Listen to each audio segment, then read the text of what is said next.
Hello, dear students. Welcome back again to another lecture series on history of ancient India. Okay, we were done with Maurya dynasty, in which the last ruler was Brihadrath. Okay,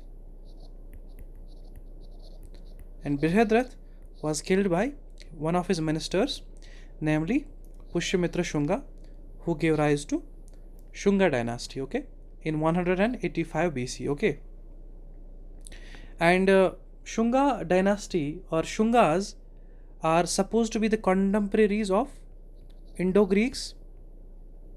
Okay, Indo-Greeks, Shakas. Okay, then also later came Kushans. Okay,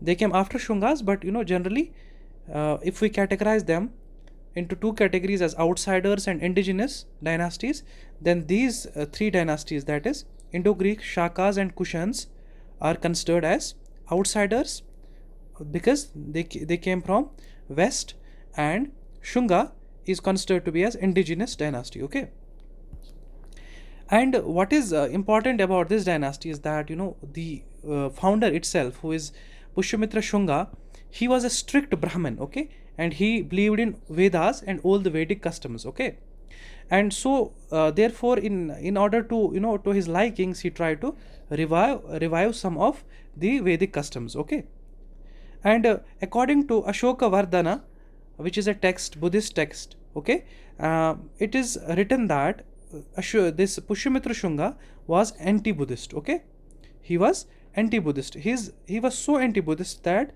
he is supposed to have destroyed many Buddhist stupas and executed many Buddhists. Okay, but some texts say that Pushyamitra Shunga, it was during his time that stupa at Sanchi and other stupas were erected. Okay, so there is a kind of a controversy, but according to Ashoka Vardhana, he was the anti-Buddhist and destroyed many Buddhist stupas and executed many Buddhists. Okay, and in order to revive the old Vedic customs, he performed Ashwamedha Yajna, Rajasuya, and Vajpaya. Okay, and we find the mention of these Vedic customs in an inscription of Ayodhya or Ayodhya inscription. Okay, and he is also supposed to be the contemporary of Patanjali, who is supposed to have written Yoga Sutra, or who is the creator, or the who is the formulator of yoga. Okay, which we know of today,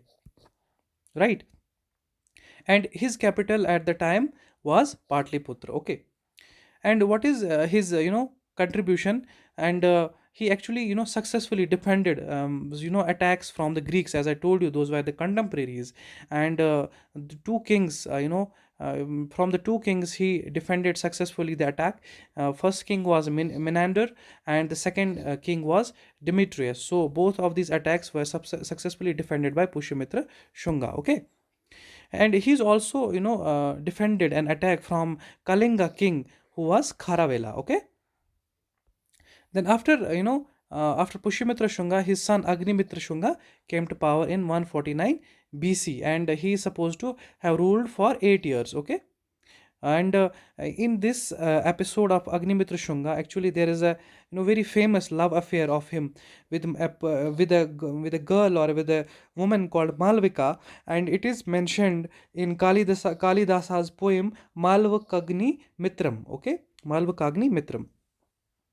It's important detail. Just remember that. Okay, and his mention of ruling for 8 years is in two Purana texts, that is Brahmanda Purana and Yavu Purana. Okay, we find mention that Agnimitra ruled for 8 years. Okay, and he is also supposed to have won the war that was fought with Yajna Sena. Yajna Sena was actually the ruler of Vadharba. Okay, after him, Vasumitra Shunga came to power. Who was Vasumitra Shunga? Vasumitra Shunga was actually half brother of Yasuj Yasta, and Yasuj Yasta was the son of